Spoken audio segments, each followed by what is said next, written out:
के माध्यम से बजट पर चर्चा करते समय हमारे विपक्ष के मित्र बहुत कुछ बोल रहे हैं। वो कह रहे हैं कि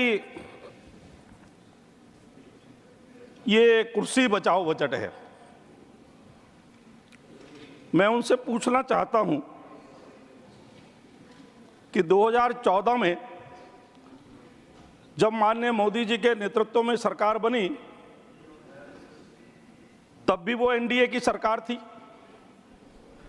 2019 में जब माननीय मोदी जी के नेतृत्व में सरकार बनी तब भी वो एनडीए की सरकार थी और 2024 में भी जो एनडीए था, एनडीए के रूप में ही मोदी जी के नेतृत्व में भारत की महान जनता से वोट मांगने गए थे और जनता के आशीर्वाद से एनडीए की पूर्ण बहुमत की सरकार बनी।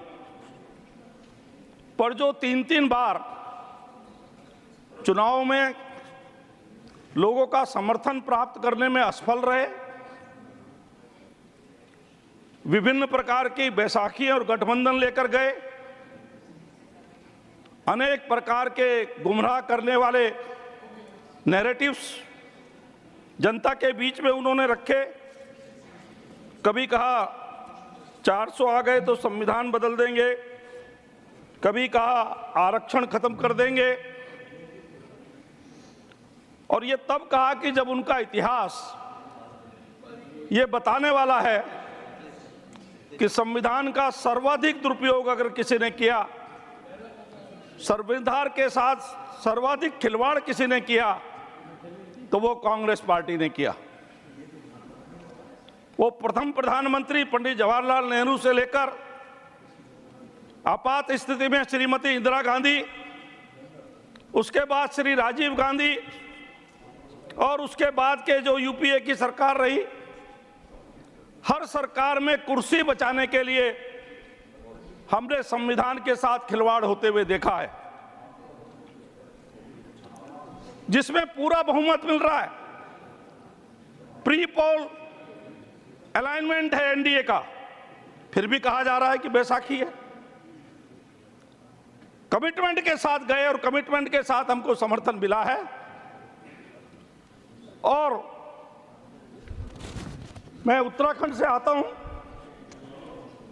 मैं बताना चाहता हूं कि सौतेला व्यवहार कैसा होता है।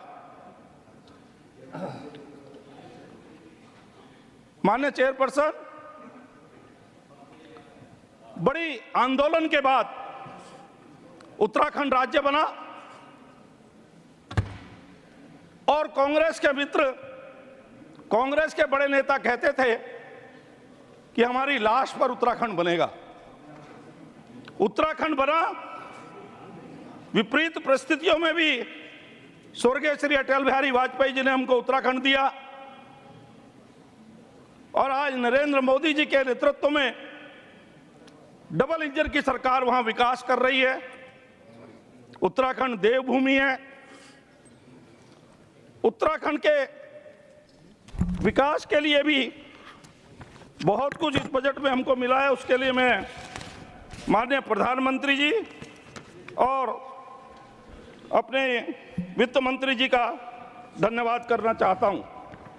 लेकिन 2002 में जब उत्तराखंड में कांग्रेस की सरकार बनी, केंद्र में अटल जी की सरकार थी, हमारी सरकार थी, हमने कोई भेदभाव नहीं किया। हमारे उत्तराखंड के नेता, उस समय के मुख्यमंत्री उत्तराखंड के श्री नारायण दत्त तिवारी जी के साथ श्रीमान अटल बिहारी वाजपेयी जी को मिले और उत्तराखंड के लिए एक इंडस्ट्रियल पैकेज लिया और एक एम्स भी हमको मिला। लेकिन सौतेला व्यवहार कैसा होता है मैं ये बताना चाहता हूं। 2007 में जब हमारी सरकार उत्तराखंड में आई और दिल्ली में यूपीए की सरकार बनी तो वो इंडस्ट्रियल पैकेज समाप्त कर दिया गया। होना तो ये चाहिए था कि नया राज्य था, इनकी सरकार के समय हमने इंडस्ट्रियल पैकेज दिया विशेष, वो और 10 साल के लिए बढ़ाया जाता, लेकिन कांग्रेस ने उसको समाप्त कर दिया। इनकी सरकार के समय जो अटल जी ने हमको एम्स दिया, 5 साल तक इन्होंने अपनी सरकार में एम्स के लिए एक पैसा भी नहीं दिया। यह है सौतेला व्यवहार।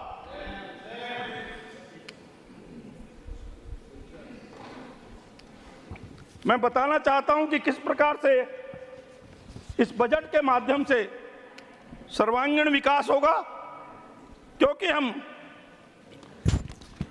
उत्तराखंड में विपरीत परिस्थितियां प्राकृतिक हैं, लैंडस्लाइड, फ्लड्स, अर्थक्वेक ये आते रहते हैं। उसके लिए हमको डिजास्टर मैनेजमेंट में पैसा मिला भी है। हर साल प्राकृतिक आपदाओं का दर्द झेलने वाले हिमालयी राज्य उत्तराखंड की चिंता केंद्रीय वित्त मंत्री श्रीमती निर्मला सीतारमण जी के बजट में दिखती है।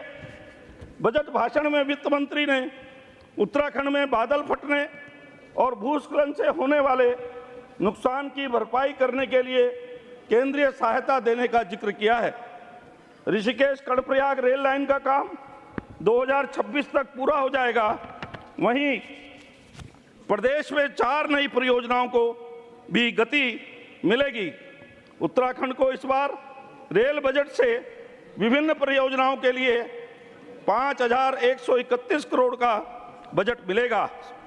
बागेश्वर टनकपुर, बागेश्वर गैरसैंण, ऋषिकेश उत्तरकाशी और देहरादून सहारनपुर रेलवे लाइनों की डीपीआर बनाने का काम किया जा रहा है। देहरादून हरिद्वार जंक्शन, हर्रावाला काशीपुर जंक्शन, काठगोदाम किच्छा कोटद्वार, लाल कुआं जंक्शन, रामनगर रुड़की और टनकपुर सहित 11 स्टेशनों को अमृत स्टेशनों के रूप में विकसित किया जाएगा।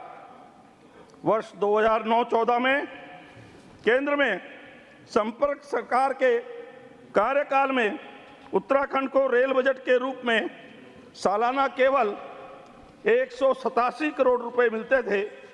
केंद्र में मोदी जी के नेतृत्व में एनडीए की सरकार आने के बाद बजट में लगातार वृद्धि होती गई। वर्तमान में यह बजट 27 गुना बढ़कर संपर्क की तुलना में 2,644% तक पहुंच गया है। Honourable member please conclude. मैं कंक्लूड कर रहा हूं मैडम। उत्तराखंड में आज भी 3 से 4,000 गांव सड़कों से नहीं जुड़ पाए हैं, लेकिन बजट में प्रधानमंत्री ग्रामीण सड़क योजना की 4थे चरण योजना शुरू करने का जिक्र प्रमुखता से हुआ है। यदि आबादी का मानक 100 से 200 का होता है तो इससे राज्य में हमारे हजारों गांव को सड़क पहुंचने का सपना पूरा हो सकता है। केंद्रीय बजट से इस बार राज्य सरकार को केंद्रीय करों से 2,217 करोड़ रुपए की अतिरिक्त राशि प्राप्त होगी। केंद्रीय करों में राज्य के अंश के तौर पर प्रदेश के लिए 13,943 करोड़ रुपए का प्रावधान किया गया है। पिछले वित्तीय वर्ष में उत्तराखंड को 11,726 करोड़ की राशि केंद्रीय करों में राज्य के अंश के रूप में प्राप्त हुई थी। इन योजनाओं में पूरे 5 साल नहीं कोई बजट की कमी नहीं होगी। कृषि जलवायु अनुकूल 32 कृषि और 109 बागवानी किस्मों की पैदावार, प्रधानमंत्री आवास, प्रधानमंत्री जनजातीय उन्नत ग्राम अभियान, शहरों के इर्द गिर्द औद्योगिक पार्कों की प्लग एंड प्ले योजना, शहरों के विकास की ब्राउनफील्ड योजना। Please conclude. बिजली, मैं कर रहा हूं मैडम। बिजली बिल में कमी लाने के लिए सूर्यधार योजना, शहरी और ग्रामीण भूमि सुधार योजना, पीएमजीएसवाई में 12मासी सड़कों का विकास आदि केंद्र पोषित योजनाओं की बात की जाए तो इस मोर्चे पर भी राज्य की झोली भरी नजर आएगी। राज्य में 17 से अधिक केंद्र पोषित योजनाएं ऐसी हैं जिनमें प्रदेश को 90-10 80-20 के अनुपात में केंद्रीय अनुदान मिलता है। ऐसी योजनाओं में केंद्र में बजट में भारी भरकम प्रावधान होने के चलते राज्य में वित्तीय भार को सहारा मिलेगा। मुद्रा लोन योजना में भी 10 लाख से 20 लाख किया Please गया है। conclude. Please conclude. मैं अंत में इस बजट का समर्थन करते हुए कहना चाहता हूं कि बजट जहां पिछले 10 साल की मजबूत आर्थिक अर्थव्यवस्था पर आधारित है, वहीं भविष्य की 2047 का रोड मैप भी है और हर वर्ग के लिए इसमें प्रावधान किया गया है। बहुत बहुत धन्यवाद। Honorable Member Shri Irana Kadade.